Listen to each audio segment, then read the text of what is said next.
Salut tout le monde, je vous retrouve dans une nouvelle vidéo et aujourd'hui j'avais envie de vous partager une courte théorie, ou plutôt un easter egg qui se trouve dans la scène finale de la bataille de Poudlard. En effet, lors de cette scène, on va voir le Golden Trio affronter chronologiquement les créatures et les monstres dont ils ont eu affaire pendant leur scolarité à Poudlard. Donc si ça vous intéresse de voir ça, je vous laisse tout de suite regarder cette vidéo. Je jure solennellement que mes intentions sont mauvaises. Les trolls. En première année, le professeur Quirrell, à cette époque-là possédé par Voldemort, lâche un troll dans le château dans le but d'assassiner Harry. Dans les cachots! Un troll dans les cachots! Hermione se retrouve coincée avec ce dernier, mais Ron et Harry vont venir lui sauver la vie, après l'avoir enfermé accidentellement avec le monstre. Harry lui plante sa baguette dans le nez alors que Ron l'assomme grâce au sortilège de lévitation qu'ils viennent d'apprendre. Et c'est de cet événement que naît leur amitié. Les acromantules. Ah, les araignées, célèbres copines de notre Weasley préféré. Harry et Ron ont eu affaire aux acromantules alors que Hermione était encore à l'infirmerie à cause du basilic. À cet instant de l'histoire, Harry et Ron choisissent de suivre les araignées sous le conseil subtil d'Hagrid pendant qu'il est en train d'être embarqué pour Azkaban. Si quelqu'un voulait découvrir quelque chose, tout ce qu'il aurait à faire, ce serait de suivre les araignées. Ouais, il serait sur la bonne voie. C'est tout ce que j'ai à dire.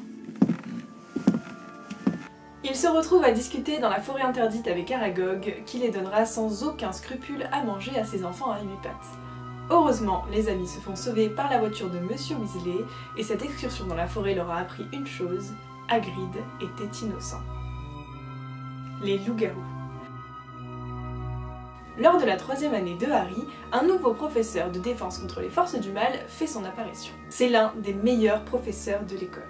Il est pédagogue, il a un bon relationnel avec les élèves et il joue un rôle capital dans le développement du personnage de Harry. Seulement voilà, plus tard dans l'histoire, on se rend compte qu'il représente une menace certaine pour l'école, pour les élèves, pour les professeurs et pour lui-même, puisqu'il se transforme en loup-garou. Et le Golden Trio a failli en faire les frais, a failli mourir à cause de ça, si Hermione et si Rogue n'étaient pas intervenus à temps. Dans l'extrait, ce n'est pas Lupin, mais bien Fenrir Greyback qui mord Lavande, et c'est ce même Fenrir Greyback qui a mordu Monsieur Lupin lorsqu'il était petit. Les détraqueurs.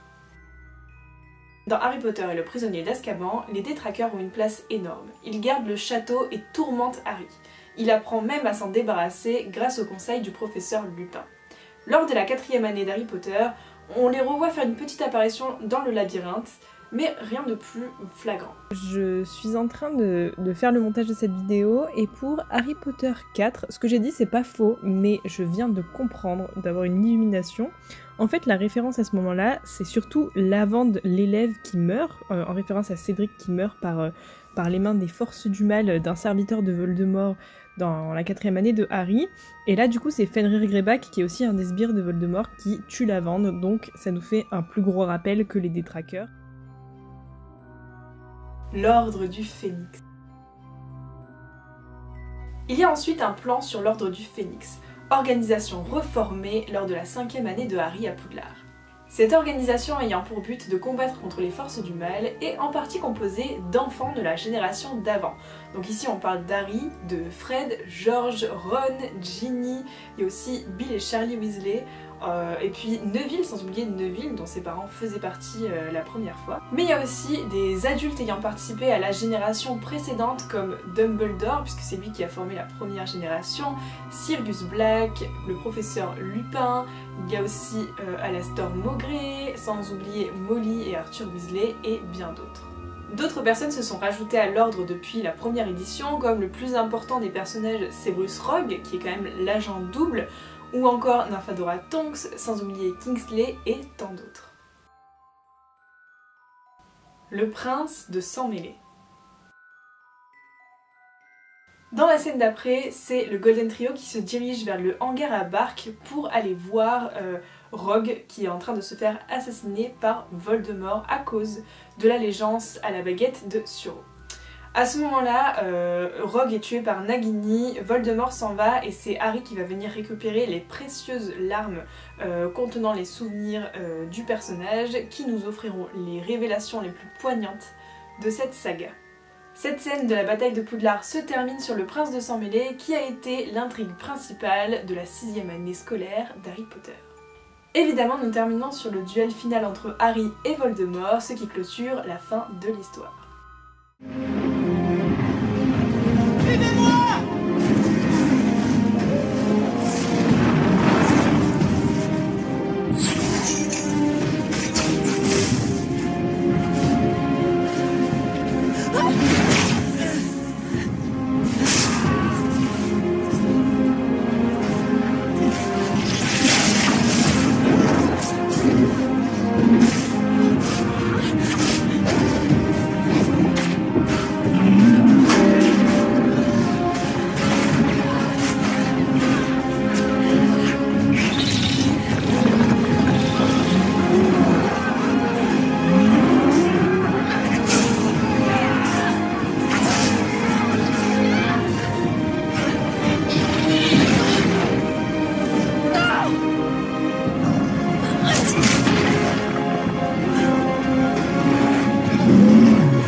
Vous avez accompli une magie extraordinaire avec cette baguette, maître, et en si peu de temps.